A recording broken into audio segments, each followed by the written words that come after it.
हिंदुओं के अपमान पर नेपाल में फिर बवाल हुआ है। जी हां, देश और धर्म की रक्षा हमारी सर्वोच्च प्राथमिकता है। नेपाल के वीरगंज शहर से एक वायरल वीडियो ने जमकर आग लगा दी है, जहां सोशल मीडिया पर अपलोड एक क्लिप में कथित रूप से धार्मिक भावनाओं को ठेस पहुंचाने वाले कमेंट्स और बयान सामने आए, जिससे हिंदू समुदाय की आस्था और संवेदनाओं को ठेस पहुंची और अब मामला सांप्रदायिक तनाव में बदल चुका है। स्थानीय लोगों का यह आरोप है कि दो युवकों ने एक ऐसा वीडियो बनाया और ऐसे कंटेंट उसमें डाले गए जिससे धार्मिक सौहार्द बिगड़ा और इसका असर वीरगंज के साथ साथ जनकपुर तक फैल गया। उस वीडियो में हिंदुओं के लिए गलत शब्दों का इस्तेमाल और पवित्र भाई बहन के रिश्ते को भी बदनाम किया गया और साथ ही इन जिहादियों ने पाकिस्तानी प्रेम भी दिखा दिया। इसके बाद प्रदर्शनकारियों ने सड़कों पर उतरकर विरोध जताया। आपको बता दें कि टायर जलाए गए और पुलिस के सामने संघर्ष भी हुआ। प्रशासन को आंसू गैस का उपयोग करना पड़ा और 3 लोगों को हिरासत में भी ले लिया गया है। यह घटना इसलिए चिंताजनक है क्योंकि सोशल मीडिया की एक लपट यहां की सामाजिक एकता को भड़काने का कारण बन गई और हिंदू सामाजिक ताने बाने को खतरे में डाल दिया गया। लोकतांत्रिक व्यवस्था में अभिव्यक्ति की आजादी जरूरी है, लेकिन देश हित और सामाजिक सौहार्द के खिलाफ फैलाए गए नफरत भरे संदेशों को कभी बर्दाश्त नहीं किया जाएगा। सबसे पहले वो वीडियो भी हम आपको दिखाएंगे और उसमें ये भी सुनवाएंगे कि आखिरकार उस वीडियो में क्या कुछ ऐसा कहा गया था, क्या स्थिति बनी थी, और आपको ये भी बताया जाएगा कि जिस तरीके की तस्वीरें आप अपनी स्क्रीन पर देख रहे हैं, ये तस्वीरें भी देखना बहुत ज़रूरी हो जाता है क्योंकि मस्जिद में ये लोग खुद ही तोड़फोड़ कर देते हैं और उस तोड़फोड़ का इल्ज़ाम हिंदुओं पर लगा दिया जाता है। लेकिन गनीमत रही कि यहाँ पर एक वीडियो चुपचाप से बना लिया गया जो सोशल मीडिया पर वायरल हुआ। साफ तौर पर ये पत्थरबाजी करते हुए लोग आप देखिए पहले।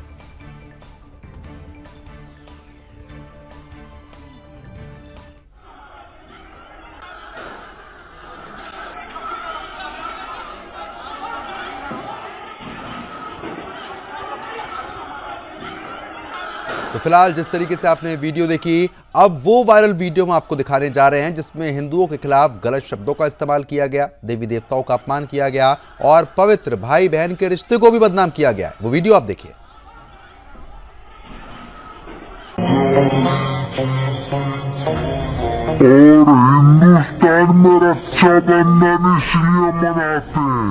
और हिंदुस्तान में रक्षाबंधन इसलिए मनाते हैं क्योंकि उन्हें अपनी बहन को जो पाकिस्तान से जले वो थोड़ा साइड होके चले या फिर अपनी। और हिंदुस्तान में रक्षाबंधन इसलिए मनाते हैं क्योंकि उन्हें अपनी बहन को जो पाकिस्तान से जले वो थोड़ा साइड होके चले या फिर अपनी। और हिंदुस्तान में रक्षाबंधन इसलिए मनाते हैं क्योंकि उन्हें अपनी बहन को जो पाकिस्तान से जले वो थोड़ा साइड होके चले या फिर अपनी। और हिंदुस्तान में रक्षाबंधन इसलिए मनाते हैं क्योंकि उन्हें अपनी बहन को जो पाकिस्तान से जले। तो फिलहाल जिस तरीके से आपने देखा और ये वीडियो जो आप देख रहे थे जिसमें कुछ शब्दों के ऊपर हमने बीप यहाँ पर लगाया है, वो लगाना इसलिए ज़रूरी हो जाता है क्योंकि वो शब्द सार्वजनिक रूप से नहीं सुनाए दे सकते हैं, क्योंकि आप समझ सकते हैं कि उन कितने घटिया शब्दों का इस्तेमाल इस वीडियो में लोगों ने किया है और पाकिस्तान का भी जिक्र कर दिया गया। यानी कि जिहादी नेपाल में रह के जो घुसपैठिए हैं, जो रोहिंग्या हैं, वो यहाँ पर रहते हैं, पाकिस्तान प्रेम दिखाते हैं, हिंदुओं के बारे में गलत बोलते हैं। और आपको ये भी बता दें कि नेपाल की वीरगंज में सोशल मीडिया पर एक ऐसा ही टिकटॉक वीडियो वायरल हुआ जो आप अपनी स्क्रीन पर देख रहे हैं, जिसमें हिंदुओं के प्रति अभद्र और गलत टिप्पणी की गई। वीडियो में हिंदू देवी देवताओं और उनके रीति रिवाजों का अपमान किया गया। सोशल मीडिया पर यह वीडियो तेजी के साथ फैलने के बाद स्थानीय लोगों में काफी ज्यादा रोष देखने को मिला। स्थानीय हिंदू समाज के लोग वीडियो को लेकर काफी गुस्से में हैं और उन्होंने प्रशासन से वीडियो बनाने वाले और वायरल करने वालों के खिलाफ कार्रवाई की मांग कर दी। लोगों ने साफ तौर पर यह कह दिया कि जब से नेपाल में बांग्लादेशी और रोहिंग्याई घुसपैठ हुई है, जब से पूरे नेपाल में हिंदुओं के खिलाफ ऐसा माहौल बनाया जा रहा है और नफरत फैलाने का काम भी किया जा रहा है। स्थानीय हिंदू संगठनों ने भी इस मामले पर गंभीरता दिखा दी है। उन्होंने कहा कि हमारी आस्था और संस्कृति का अपमान बिल्कुल भी बर्दाश्त नहीं होगा। पूरे इलाके में फिलहाल पुलिस प्रशासन तैनात कर दिया गया है और साथ ही लोगों से शांति बनाए रखने की अपील कर दी गई है। लेकिन सवाल बड़ा है और ये सवाल जरूर पूछा जाना चाहिए कि आखिरकार इतनी खुली छूट इन जैसे आपराधिक मानसिकता के लोगों को किन लोगों ने दी है, जहां पर पाकिस्तान के प्रति खुला प्यार और हिंदुओं के प्रति जो नफरत, जो हिंदुओं के रिश्ते पर सवाल उठाए गए, इनकी हिम्मत कैसे हो गई। इसके बाद नेपाल में जो हिंदू संगठन है वो लगातार इस मामले में बहुत आक्रोश जता रहे हैं। साफ तौर पर इस लड़के की आप शक्ल देख सकते हैं, जहां पर 18 से 19 साल की इसकी उम्र होगी, लेकिन इसकी मानसिकता देश विरोधी, हिंदू विरोधी और कत्लेआम करने की है। बांग्लादेश में जिस तरीके से हिंदुओं को मारा जा रहा है, उसके बाद नेपाल में भी, देवभूमि नेपाल में भी आपको बताने की स्थिति यही बन रही है।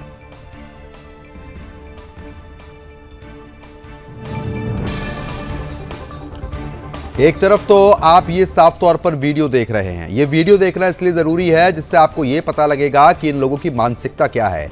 अब हम आपको एक और वीडियो दिखाने जा रहे हैं, वो वीडियो जरूर आप देखिएगा और गौर से सुनिएगा। ये देखिए आपकी स्क्रीन पर आ चुका है ये वीडियो। दरअसल जैसे ये वीडियो पहला वाला जो हमने आपको दिखाया वो वायरल हुआ, उसके बाद हिंदू संगठनों ने इसका विरोध कर दिया। उसके बाद ये जिहादी देखिए सड़कों पर उतर आए और हिंदू संगठन का विरोध करने लगे, हिंदुओं के खिलाफ बयानबाजी देने लगे। सुनिए एक बार।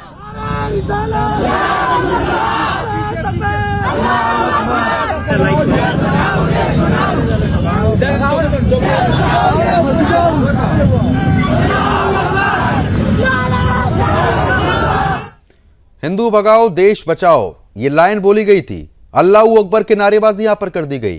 दरअसल यह हुआ इसलिए क्योंकि जब पहली वीडियो जो वायरल हुई पाकिस्तान प्रेम की, हिंदुओं के रीति रिवाज को लेकर, उस पर आक्रोश जताने के लिए हिंदू संगठन आगे आ गए। हिंदू संगठनों ने इस पर विरोध जता दिया तो ये सभी भीड़ इकट्ठा होती है, जैसे हर जगह देखने को मिलता है वैसी नेपाल में देखने को मिला, और अल्लाहू अकबर और इस तरीके की नारेबाजी यहां पर करने लगे हैं। सवाल बहुत है, सवाल का जवाब लेने के लिए खास मेहमान हमारे साथ जुड़ चुके हैं, उन्हीं का रुख करूंगा।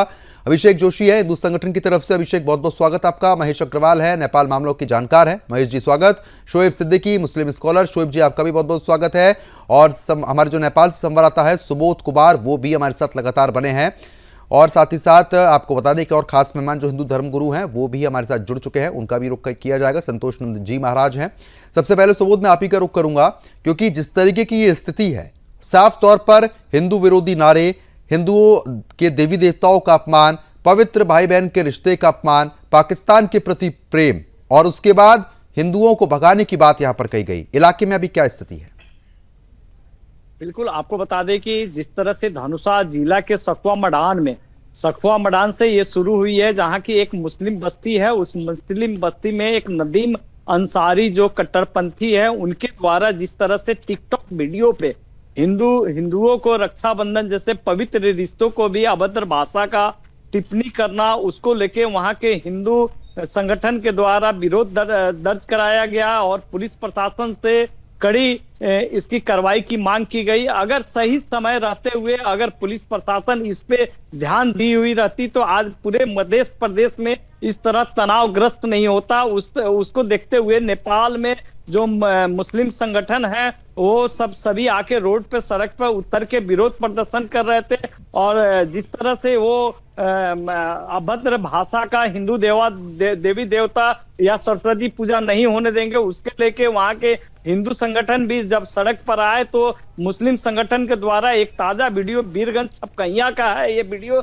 जिसमें साफ साफ बोला जा रहा है कि हिंदू भगाओ देश बचाओ। कल जो वहां एक खबर दिखाई थी, वहां के जो समीम अंसारी एक राष्ट्र निर्माण दल जो बना के रखा था, उसका रुझान भी अब नेपाल में शुरू हो चुका है आना। और जिस तरह से रुझान आया है वो वहां के नेपाली भोली भाली जनताओं को अब सीखने और समझने की बात है। और इस तरह की विरोधी नारों से पूरे नेपाल में आक्रोश है। अभी के समय में ताजा अवस्था बताऊं तो पूरे वीरगंज सहित अन्य जगह में कर्फ्यू लगा दिया गया। और इस तरह जो विरोधी नारे जो लगाए जा रहे हैं, इसके कारण पूरे नेपाल में जो 90% से ऊपर के हिंदू है उनकी आस्था पर ठेस पहुंची है। और आए दिन कहीं ना कहीं जो बारंबार जो रोहिंग्या घुसपैठ हुआ है वो सब मिलके कहीं ना कहीं बार हम लोग भी ये बात की चर्चा करते रहे हैं कि कहीं ना कहीं नेपाल में बड़ा षड्यंत्र हो सकता है और ये षड्यंत्र का शिकार होते दिख रहे हैं नेपाल। जी ठीक है, बने रहिए हमारे साथ। अभिषेक जोशी जी भी लगातार बने हुए हैं।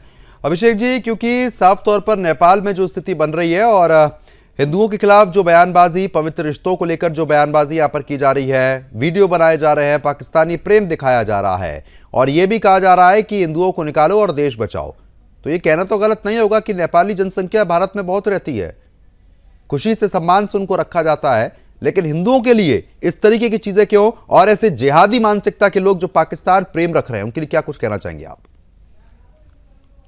थोड़ा इसके बैकग्राउंड में जाना पड़ेगा। जब नेपाल को धर्मनिरपेक्ष किया गया उसके बाद नेपाल को शरणार्थी कैंप बनाने का प्रयास हुआ है। तो शरणार्थी कैंप बनाने के चक्कर में नेपाल में जो कोई भी इधर लेके उसको रख देता है और नेपाल में नागरिकता लेना बहुत सहज बना दिया, जिसके कारण से अभी हम लोग इस टाइप का एक्टिविटीज देख रहे हैं जो नेपाल को धार्मिक द्वंद्व में धकेलने के लिए प्रयास हो रहा है। अभी ये जो भी हो रहा है, जिस टाइप का ये लोग अभिव्यक्ति सार्वजनिक रूप से आ रहा है, देवी देवताओं का अपमान करने के बाद, भाई बहन के रिश्ते को अपमान करने के बाद और पाकिस्तान जिंदाबाद के जो नारे लग रहे हैं, ये एक मुझे लगता है आने वाले इलेक्शन को टारगेट करके सांप्रदायिक वोट किसी एक जगह लेके जाने के लिए ये प्रयास हो रहा है। इसमें हिंदू सेंटिमेंट के साथ खिलवाड़ हो रहा है। अभी नेपाल में क्या है, हिंदू बटा हुआ है। नेपाल में आप देखेंगे सेकुलर मिलेगा आपको, हिंदू नहीं मिलेगा, कम्युनिस्ट मिलेगा, हिंदू नहीं मिलेगा, नास्तिक मिलेगा, हिंदू नहीं मिलेगा।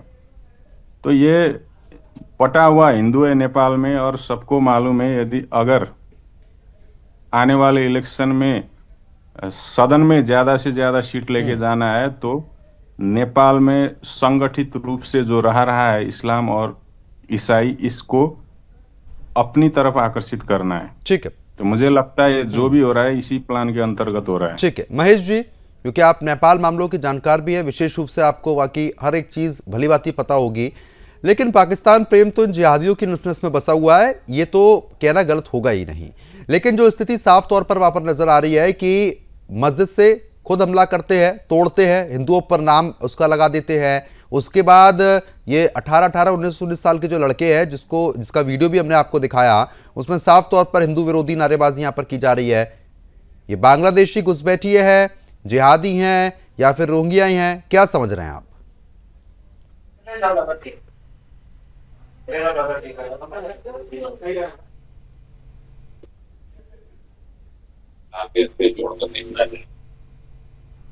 बांग्लादेश में जिस प्रकार ये कोई देखिए, ये मुसलमान जो है, अच्छा, देखिए जो नेपाल में हो रहा है बांग्लादेश की एक कड़ी है। ये जो इस्लाम मानने वाले मुसलमान एक कौम है नेपाल में, अभी संख्या बहुत बढ़ गई है, 40 लाख। तो ये सब एक मूल चीज है, ये इसकी तरह इस्तेमाल किए जा रहे हैं और ये कहीं ना कहीं से गाइडेड है। और अमेरिका नहीं चाहता है कि भारत की तरक्की हो, मोदी जी की सरकार आगे बढ़े, और इसलिए इसको डिस्टर्ब करने के लिए आज बांग्लादेश में जो हड़कंप किया और आज बांग्लादेश को दिखाया, नेपाल को निशाना बनाया जा रहा है। तो ऐसी परिस्थिति में ये जो हिंदू मुसलमान कराने की बहुत बड़ी साजिश नेपाल में चल रही है। और आज के इस परिवेश में मैं नेपाल के लोगों से आपके चैनल के माध्यम से ये मैं कहना चाहूंगा कि वो इस्लाम धर्मावलंबी हो या हिंदू धर्मावलंबी हो, कोई देश छोड़ के भागने वाला नहीं है, ना कोई देश छोड़ेगा, ना किसी से देश छुड़वाया जा सकता है। संवैधानिक सभ्य को सब अधिकार है रहने का। तो वो किसी विदेशी ताकतों के हाथ में न खेले, अपने देश अपने समाज का चिंतन करें। और अगर इस प्रकार से वैमनस्यता बढ़ाएंगे तो वो हिंदुओं के लिए भी नुकसानदेह है, मुसलमानों के लिए भी नुकसानदेह है। तो ऐसी परिस्थिति में वो नेपाल, क्योंकि अभी नेपाल बहुत ही संकटकालीन स्थिति में, वहाँ जो उद्योग बैठ गए हैं, व्यापार बैठ गए हैं, टूरिज्म उसका एक सहारा है। अगर इस तरह अगर वहाँ भी आतंक का माहौल रहेगा तो टूरिज्म भी समाप्त हो जाएगा। तो इसके लिए वहाँ के जो भी धर्म के लोग हैं, देश कोई छोड़ने वाला नहीं है, लेकिन उनको एक संयम बरतना होगा, आपस के सुख दुख और एक दूसरे के धर्म के प्रति आदर का भाव रखना होगा। वो नौजवान 18 साल का बच्चा वो इस तरह का अगर कर रहा है तो नेपाल के प्रशासन को उस पर इमीडिएट एक्शन लेना चाहिए। बिल्कुल, कहीं ना कहीं ये बड़ा सवाल है महेश जी। ठीक है, मैं तुरंत आपके पास लौटूंगा और भी खास मेहमान हमारे साथ लगातार बने, उनका रुख कर लेता हूं महाराज जी, क्योंकि देखिए पाकिस्तान प्रेम इन लोगों ने दिखा दिया, हिंदू विरोधी चेहरा इन लोगों का सामने आ चुका है। सुबोध कुमार हमारे संवाददाता है नेपाल से, वो भी जानकारी दे रहे थे कि इलाके में तनाव की स्थिति लगातार बनी है। उम्र लगभग इनकी 18, 19, 20 साल की होगी, लेकिन जो नारेबाजी आपने सुनी वाकई में चिंताजनक है।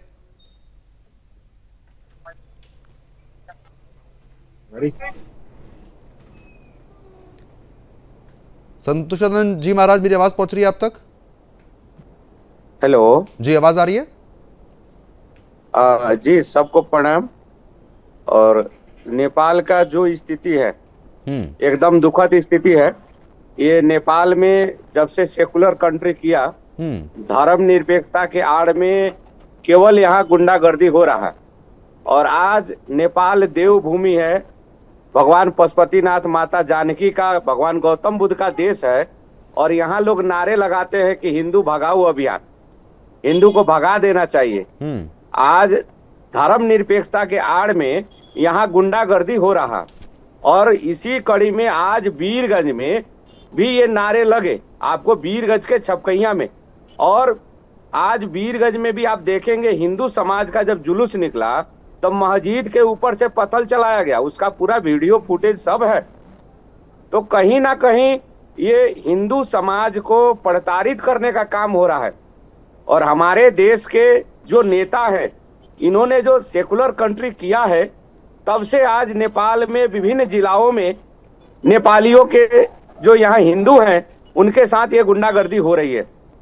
हम लोग इस प्रयास में हैं कि नेपाल फिर से हिंदू राष्ट्र बने, और यहाँ जो भी हिंदू का काम करता है उसे भारत से जोड़ा जाता है, और बारंबार भारतीय कह के यहाँ के हिंदू को प्रताड़ित करने का काम होता है।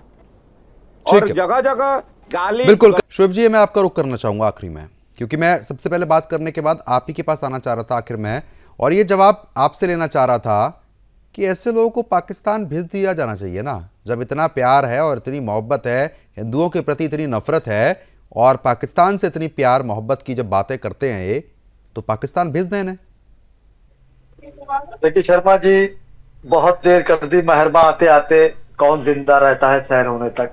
मेरी गुजारिश रहेगी, जिस तरह आपने मेरे और मेहमानों को सुना है, मुझे भी सुनने बोलने का मौका। बिल्कुल, आपको पूरा मौका दिया जाएगा। जी जी, देखिए शर्मा जी, यहाँ पर हिंदू मुस्लिम नंबर 2 पे बात करूंगा मैं, क्योंकि हिंदू मेरा दाया हाथ है, मैं बाया हाथ हूँ, वो मेरा राम है, मैं उसका लक्ष्मण हूँ, ये मैं हमेशा कहता हूँ। देखिए शर्मा जी, यहाँ पर घेरे में जो आती है वो नेपाल सरकार आती है।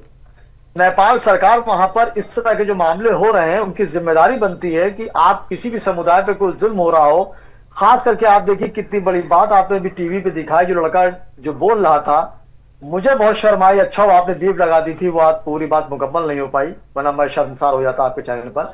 देखिए होता क्या यहाँ पर कि मैं गुजारिश यहाँ पे हमेशा करता हूँ मुल्क के वजीर आजम नरेंद्र मोदी जी से, उन्होंने हमेशा नेपाल का साथ दिया, नेपाल से हमेशा ताल्लुकात अच्छे रहे।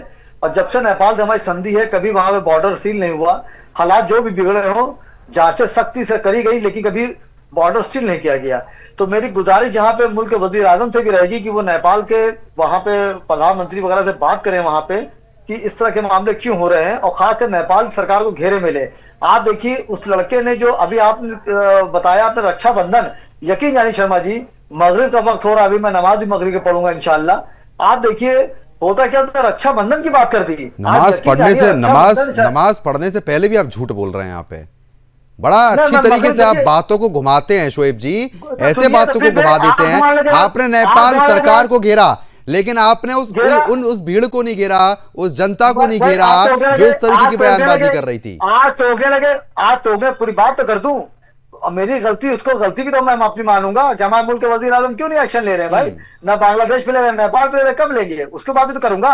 अगर मेरा बेटा गलती करेगा तो उसको भी तो देखूंगा कि मैं दूसरा टक्कर दूंगा। मैं आ रहा हूँ, आपकी बात पे आ रहा हूँ। आपने सबसे ठीक है जी, बड़ा सवाल यही है कि आपने बात को तो घुमा दिया। आपने सवाल उन लोगों से आपको पूछना चाहिए था, और उनके लिए जवाबदेही आपको रखनी चाहिए थी जो इस तरीके की बयानबाजी कर रहे हैं। आप सीधे सरकार पर ही चले गए। देखिए शर्मा जी, काट कर जुबा मेरी कह रहा है वो जालिम, अब तुम्हें इजाजत है हाले दिल सुनाने की। मैं ये जो मामला हो रहा है नेपाल में, मैं उसके सब खिलाफ हूँ। मैंने कटघरे में खड़ा किया है। मैंने एक बात कही, आप बताइए, मैं लड़के की बुराई कर रहा हूँ? लड़के ने रक्षाबंधन की जो बात करी शर्मा जी, मैं एक मुसलमान होकर मैं अपनी बेटी फातिमा से अपने बेटे मोहम्मद को राखी बंधवाता हूँ, जबकि बेटे की उम्र 8 साल है, बेटी की उम्र 4 साल की होने वाली है, उसके बाद में बंधवाता हूँ। मैं इतना मानता हूँ रक्षाबंधन को। यहाँ पर जिस तरह के नारे पाकिस्तान के लगाए थे, मैंने हमेशा कहा कि पाकिस्तान मुर्दाबाद था, पाकिस्तान मुर्दाबाद है, पाकिस्तान मुर्दाबाद रहेगा। मैं आपसे क्या चलेंगे साहब। मैं ये कह रहा हूं कि नेपाल की सरकार को सख्त कार्रवाई करना चाहिए। जिस तरह की वहां पर आप देखिए, नेपाल सरकार मैं इसी घेरे में ले रहा हूं कि नेपाल का हमेशा सपोर्ट किया हमारे मुल्क है, चाहे वजीर आजम नरेंद्र मोदी जी हो, चाहे कोई भी वजीर आजम रहा हो, आप जानते हैं इस बात को। लेकिन नेपाल ऐसी हरकतें कर रहा है जो हिंदू भाइयों पे, आप देखिए बांग्लादेश में चल रहा है उसके खिलाफ भी मैं डिबेट दिया, नेपाल में चल रहा है उसके खिलाफ भी डिबेट दे रहा हूं। और जिन लड़कों ने पाकिस्तान की जिस तरह आप बता रहे बात हो रही है, सख्त कार्रवाई करना चाहिए। जाहिर सी बात वीडियो उसकी ऑनलाइन चल रही है, पूरे वर्ल्ड में फैली हुई है। तो मेरी गुजारिश रहेगी नेपाल की सरकार से कि फौरी तौर से लड़कों को गिरफ्तार किया जाए और उनके पीछे जिनके हाथ हैं। अभी मैंने कल ही आपका डिबेट दिया और चैनलों पर डिबेट दिया, जो शमीम साहब वहां पे बनाए हुए हैं, मैंने ये भी बात कही कि अगर वो पार्टी बनाना चाहते हैं तो कोई ऐतराज नहीं, लेकिन उनकी गतिविधियां देखी जाएंगी। वो किसी मुल्क के खिलाफ गतिविधियां हो, चाहे नेपाल के खिलाफ हो, चाहे हिंदुस्तान के खिलाफ हो, उनको बख्शा नहीं जाएगा। और नेपाल देखिए, नेपाल में अच्छा वक्त गुजरे या बुरा वक्त गुजरे उसकी जिम्मेदारी हिंदुस्तान की भी, चूंकि अंतर लगा हुआ है। अगर वहां पे नेपाल में कुछ इस तरह की गतिविधियां होती हैं, उसका असर हिंदुस्तान में भी होगा और उसके बाद हर इंसान पे आएगा। तो मैं इसकी मुखालफत करता हूं, पुरजोर करता हूं। ये नहीं कह रहा हूं सर आप कैसी बात कर रहे हैं, आरजू नहीं हर आरजू, तो ये लाकर जरा तक दो खाके वतन कफन में। हिंदुस्तान में जिंदाबाद था, जिंदाबाद है, जिंदाबाद रहेगा। मैंने हमेशा बात कही। आप कभी ऐसा ना करिए, मैं जज्बाती आदमी हूं। मैं बिल्कुल उम्मीद करता हूं जो आपके जज्बात हैं ये आपके भाई बहनों में भी और आए, जिससे कहीं ना कहीं ये बयानबाजी रुक पाए। जी बिल्कुल सुबोध, ठीक है सुबोध, ये हकीकत है कि प्रशासन और सरकार की तरफ से कोई कठोर कार्रवाई ऐसे लोगों पर वहां पर नहीं हो रही है। बिल्कुल, आपको बता दें कि जिस तरह से वो मुस्लिम युवक ने, जिस तरह से वो शुरू झगड़ा वहीं से शुरू हुआ है, इसके कारण आज पूरा मध्य प्रदेश तनावग्रस्त है। कहीं कहीं आपको बता दें कि जो ऊपर से अभी 1-2 घंटा पहले की घटना है कि वहां पे मस्जिदें और घर से भी पत्थर चलाए गए हैं, जिसमें कि वहां के स्थानीय प्रशासन भी 3 से 4 प्रशासन बुरी तरह से घायल हो चुके हैं। और वो समय रहते अगर उस पर कार्रवाई की गई रहती तो हिंदू विरोध नहीं करते, ना इस तरह की घटना होती। जो भी है वहां के संगठन के द्वारा वहां पे बहुत ही सहज रूप से, शालीनता से एक आवेदन दिया गया था। अगर समय से रहते, अगर वहां की पुलिस प्रशासन कार्रवाई की होती तो इस तरह की आज तनावग्रस्त नहीं होता। आपको बताते चले कि जिस तरह से वीरगंज में ये मुस्लिम समुदाय के द्वारा जो कट्टरपंथी है, वहां पे समुदाय के द्वारा जो इस तरह का अभी जो भाषा का प्रयोग कर रहे हैं कि हिंदू भगाओ देश बचाओ, भगवादारी भगाओ देश बचाओ और अल्लाह अकबर की नारे लगा रहे हैं, इस तरह से पूरे नेपाल में द्वंद्व फैल चुका है और वहां के हिंदुओं में अब काफी आक्रोश है। इस बार की जो लड़ाई है, अब हो सकता है कि इस पे और भड़कने की भी संभावना जताई जा रही है। मगर अभी फिलहाल में पुलिस प्रशासन पूरे वीरगंज या मध्य प्रदेश में पूरे एकदम छावनी में तब्दील है, कहीं अनहोनी घटना ना हो। इसको लेके अब देखना यही है कि नेपाल सरकार इस तरह की सोशल मीडिया पे जो अभद्र भाषा का या हिंदुओं के प्रति जो है जो अभद्र भाषा का प्रयोग करते हैं, इसको क्यों नहीं लगाम लगाती है, वैसे व्यक्ति को क्यों नहीं पकड़कर नेपाल सरकार कार्रवाई करती है, ये समझ से परे है। जी बिल्कुल, कहीं ना कहीं ये है कि एक कार्रवाई जब लापरवाही बरती जाती है तो उस तरीके की चीजें सामने आती है। हिंदू संगठन की तरफ से अभिषेक जोशी लगातार बने हैं। अभिषेक, अब हिंदू संगठन तो अपना काम करता ही है, कोशिश करता है कि ऐसे मामलों में आवाज प्रमुखता के साथ उठाई जाए, लेकिन सरकार तो एक्शन वहां पर नेपाल में नहीं ले रही है, तो कहीं ना कहीं रोक कैसे लग पाएगी? ये जो गवर्नमेंट अभी बनी हुई है, ये गवर्नमेंट अपने आप में कमजोर है। नेपाल को अगर सुरक्षित रखना है, भारत को भी सुरक्षित रहना है, तो नेपाल में राष्ट्र संस्था को पुनर्स्थापित करना होगा और हिंदू राष्ट्र को वापस लेके आना होगा। हमको हिंदू राष्ट्र चाहिए अभिभावक के साथ। अगर बिना अभिभावक का हिंदू राष्ट्र हम बनाएंगे तो कल को कोई भी राष्ट्रपति बन सकता है। गैर हिंदू अगर राष्ट्रपति बनेगा तो उसके बाद क्या होगा हम लोग कल्पना भी नहीं कर सकते। अभी जो दिख रहा है ये टीजर है, ये ट्रेलर भी नहीं है। इसीलिए अगर हिंदुत्व को सुरक्षित रखना है, नेपाल भारत दोनों को सुरक्षित रखना है, तो नेपाल में एक हिंदू अभिभावक जरूरी है। हिंदू अभिभावक के बिना इस देश में शांति कायम करना इम्पॉसिबल, ये इम्पॉसिबल बात है। तो जो अभी गवर्नमेंट है, ये गवर्नमेंट चलाने का इनके पास कोई अनुभव नहीं है ना, ये तो फर्स्ट टाइम गवर्नमेंट चला रहे हैं।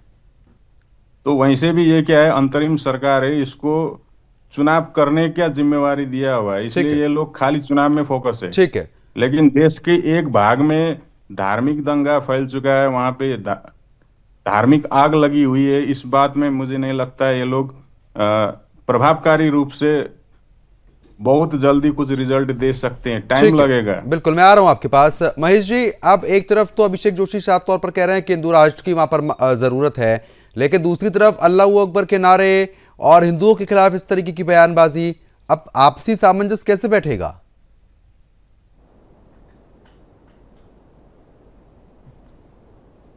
महेश जी, एक बार अपने माइक को आप अनम्यूट कीजिए। आवाज आ रही है जी। हाँ, संविधान है जिसमें सेक्युलर वर्ड का इस्तेमाल, और जब से नेपाल में सेक्युलर वर्ड का इस्तेमाल हुआ है संविधान में, तब से मैं महेश जी आपको माफी के साथ रोकना चाहूंगा, आपकी आवाज साफ तरीके से नहीं पहुंच पा रही है, आवाज को दुरुस्त किया जाएगा महाराज जी, क्योंकि देखिए साफ तौर पर बड़ी बात यही है कि अल्लाह अकबर के नारे लगते हैं, हिंदू विरोधी नारेबाजी, और हिंदुओं के प्रति जो घृणा इनके मन में है, जो नफरत इनके मन में है, वो अपने आप में बहुत बड़े सवाल यहां पर खड़े कर देती है। किस तरीके से आप देख पा रहे हैं कि अब स्थिति ठीक कैसे होगी? और बड़ी बात यह भी है कि जब ऐसे लोग ऐसी मानसिकता रखते हैं तो उनको पाकिस्तान क्यों नहीं भगा दिया जाता है? ऐसा है, पाकिस्तान इस्लाम का जो शास्त्र है बढ़ो और उसको तो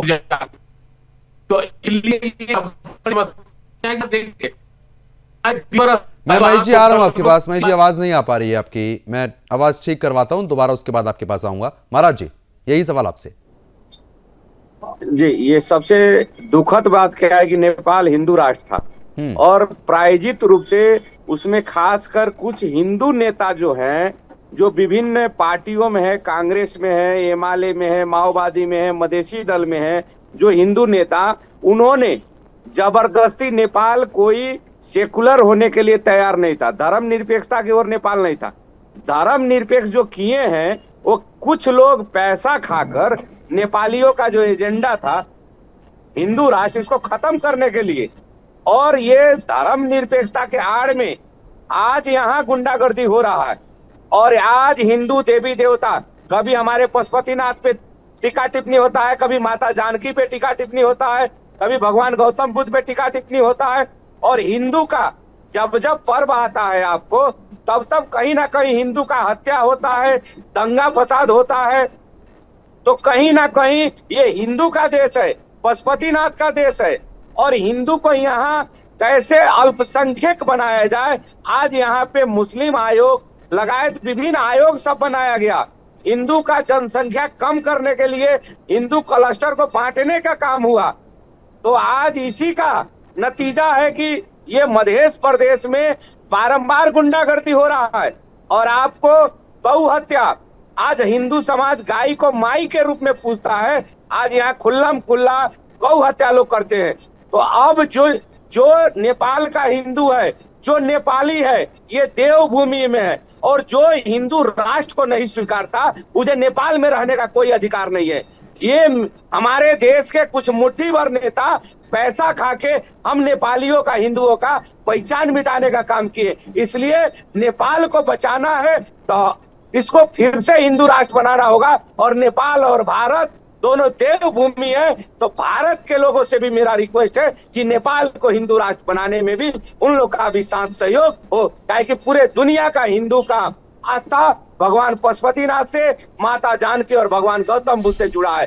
कुछ गलत तत्व जो है, जो हिंदू के विरोध में बात करते हैं, तो अब प्रशासन को जरूरी है, नेपाल का संविधान में लिखा गया है कि जबरदस्ती आप धर्म परिवर्तन नहीं करा सकते। ठीक है, लेकिन महाराज जी बड़ी बात यह है कि शोएब सिद्दीकी साहब लगातार बने हैं, मुस्लिम स्कॉलर हैं, वो तो साफ तौर पर कह रहे हैं कि साहब एक तरफ तो मैं भगवान श्री राम को भी मानता हूं, दूसरी तरफ अल्लाह को भी मानता हूं।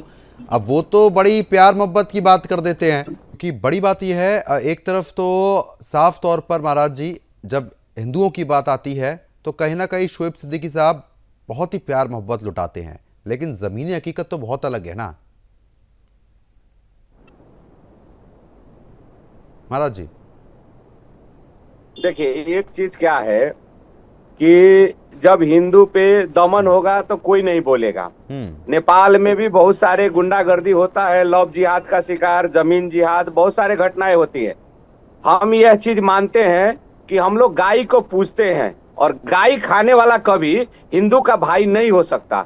हमारे देवी देवता को जो सम्मान करता है हम लोग उसको सम्मान करते हैं। हमारे देवी देवता को कोई गाली करे तो उसके लिए हम लोग को भी सोचना की जरूरी है। कहीं ना कहीं सोचने की आवश्यकता बहुत ज्यादा पड़ जाती है यहाँ पर। बिल्कुल बिल्कुल ठीक कह रहे हैं आप महेश जी, इस बात से आप सहमत रहेंगे? जो हिंदू है मैं उन्हें भी जगाने की आपकी चैनल के माध्यम से कोशिश करूंगा। ठीक है महेश जी, आप सहमत हैं इस बात से? के नकाब में है और जो हिंदू होकर भी हिंदू राष्ट्र का विरोध करते हैं और पशुपतिनाथ का देश है। आज भी नेपाल के संविधान तक भी 94% सनातन धर्म को मानने वाला लोग नेपाल में है और आज 4.5% की जनसंख्या में जो गुंडागर्दी देखने को मिल रही, हर दशहरे में हिंदू का मर्डर होता है, हर पर्व में हिंदुओं के ऊपर पथराव होता है। क्यों? क्योंकि कुछ हिंदू नेता ऐसे हैं जो विभिन्न पार्टियों में लगे हैं। ठीक है, उनका मौन रहना, हिंदू के जब आपका चुनाव आएगा तो हिंदू का भेष में वो लोग आएंगे, वोट लेंगे और वो लोग नहीं बोलते हैं। जब नेपाल में गुंडागर्दी जवाब ले लेता हूँ। अभिषेक जोशी लगातार बने हैं। अभिषेक, नेपाल में हिंदुओं की बाकी ये हकीकत है कि उनके साथ कोई नहीं खड़ा है, उनको अकेला छोड़ दिया जा रहा है और ऐसी जिहादी मानसिकता के लोग इस तरीके की चीजें उन पर थोपते हैं वहां पर। जी, संतोषानंद जी महाराज ने जो कहा वो एकदम 100% सच बात यह है कि नेपाल के जो पॉलिटिकल लीडर्स है वो लोग हिंदू के लिए काम नहीं करते। वो लोग गैर हिंदू या कहो ऐसे क्या ये जो संगठित संप्रदाय है उन लोगों के लिए ये लोग ज्यादा चिंतित रहते हैं। उन लोगों के लिए उनके एजेंडा में काम करेंगे। लेकिन हिंदू संगठित नहीं है, बहुसंख्यक है लेकिन संगठित नहीं है। ठीक है। और बहुसंख्यक भी किस तरह का बहुसंख्यक है? सेकुलर मानसिकता वाला है, कम्युनिस्ट मानसिकता वाला है, अपने को ज्यादा आधुनिक प्रजातांत्रिक दिखाने वाला है। हिंदुत्व के लिए मैं बिल्कुल आ रहा हूं आपके पास। सुबोध, ये सच्चाई है कि जो वहां के नेता हैं वो हिंदुओं का तिरस्कार करते हैं? बिल्कुल, जिस तरह से सभी जो जैसे ये अभिषेक जोशी जी भी हैं जो कि वहाँ के बहुत अच्छे जानकार हैं और वो एक पार्टी के भी जो हिंदुवादी पार्टी है उनके भी ये प्रवक्ता रह चुके हैं। संतोषा महाराज जी भी हैं। जिस तरह से नेपाल में जो कम्युनिस्ट पार्टी है या माओवादी पार्टी है चाहे अन्य तरह की जो पार्टियां हैं वो सिर्फ इन मुस्लिमों की ज्यादा वोट बटोरने के चक्कर में आज जिस तरह से सुबोध, कहीं ना कहीं बात ये सिर्फ वोट बैंक की बात है क्योंकि अब समय कम बचा हुआ है। आखिरी प्रतिक्रिया शोएब जी से। शोएब जी, नेपाल के इतने लोग भारत में रहते हैं, कोई दिक्कत नहीं होती, रोजी रोटी की पूरी व्यवस्था है, लेकिन जो नेपाल में भारत के लोग रह रहे हैं उनके प्रति इतनी घृणा, वोट बैंक और मुसलमान वहां के इस तरीके की बयानबाजी देते हैं। एक तरफ आप कहते हैं कि प्यार मोहब्बत है, दूसरी तरफ आप ही के समुदाय के लोग ये बयानबाजी करते हैं। देखिए शर्मा जी, आप बिल्कुल बात सही कह रहे हैं कि मैंने आपसे पहले शुरुआत में कहा कि नेपाल ऐसा मुल्क है जहां से हमारी संधि हमेशा चलती रही, कभी ब्रेक नहीं हुआ, चाहे जैसे भी हालात रहे हों। देखिए यहाँ पे जाहिर सी बात नेपाल के जो कई लाख लोग यहाँ पे काम करते हैं और अच्छी अच्छी पोस्टों पर भी हैं, छोटी पोस्टों पर भी हैं, तो जाहिर सी बात जिम्मेदारी हमारी और शर्मा जी की नहीं, हमारे मुल्क के वजीर आजम की, हुकूमत की है। वहां पे नेपाल में जिस तरह के हालात हो रहे हैं उसके जिम्मेदार जहां तक कि अगर हम आप भी हैं ऐसी बात नहीं है, लेकिन वहां के नेपाल की हुकूमत तो चाहिए इस पर सख्त कार्रवाई करें। कार्रवाई कब होगी? हम कहां से उसमें आ गए? ये तो आप आए ना, हम कहां से आ गए? अब हिंदू हो के हिंदू का विरोध थोड़ी ना होगा, करेंगे। मैं विरोध नहीं कर रहा हूँ, मैं कह रहा हूँ कि सरकार की जिम्मेदारी उसमें हम आपकी भी जिम्मेदारी है। आप पूरी बात सुनते निकाल देते, भाई मैं आपसे कहता हूँ बहुत देर करती मेहरबान आते आते, तो कभी सुन लिए बात। मैं ये कह रहा हूँ यहाँ पर अगर मैं एक छोटी सी आपकी बात करें 2 सेकंड में, चूंकि टाइम आपको नहीं है, अगर 1 सेकंड मुझे अगर प्रधानमंत्री से मिलना मैं डायरेक्ट नहीं मिल लूंगा, मैं पहले विधायक से मिलूंगा, विधायक मुख्यमंत्री से मिलाएगा, वो गृह मंत्री। और अगर नहीं, और अगर किसी मुसलमान के साथ इस तरीके का व्यवहार होता तो मुझे लगता है सीधा प्रधानमंत्री कार्यालय चले जाते धरना देने के लिए। लेकिन हिंदू की बात है तो पूरा पैटर्न आपने गिना दिया। देखिए आप फिर बात घुमा देते हैं। मैंने हमेशा कहा हिंदू मेरा दाहिना हाथ है, मैं बिल्कुल हाथ हूं। जमीनी हकीकत बहुत अलग है इससे। शोएब जी, जमीनी हकीकत बहुत अलग है इससे, इस बात से गुरेज है। जमीनी हकीकत बहुत अलग है। तुरंत पत्थर डंडे कहां से निकल के आते हैं, इस पर भी कई बार चर्चा हो चुकी है आपसे। बात हुई है, जो कुछ वहां हो रहा है मैं उसके खिलाफ हूँ। नेपाल सरकार जिम्मेदार है, प्लस मेरी गुजारिश मुल्क के वजीर आजम नरेंद्र मोदी जी से भी है कि पहली ठीक फुर्सत है। में वहां तक चलिए, कार्रवाई ठीक करें है, और वहां ठीक से है। एम्बेसी बंद करें, वहां का बॉर्डर बंद करें। ठीक है, अब समय कम है। आप सभी मेहमानों का बहुत बहुत शुक्रिया हमारे साथ जुड़ने के लिए, इस मुद्दे पर विस्तार पूर्वक चर्चा करने के लिए। हिंदुओं के अपमान पर नेपाल में एक बार फिर से बवाल है। सोचने का विषय है कि वहां पर हिंदू अब भी असुरक्षित है और जिस तरीके की बयानबाजी है वो सभी के सामने है। ये वाकई में एक बहुत बड़ा विषय बनता हुआ नजर आ रहा है। अभी के लिए सिर्फ इतना ही। नमस्कार।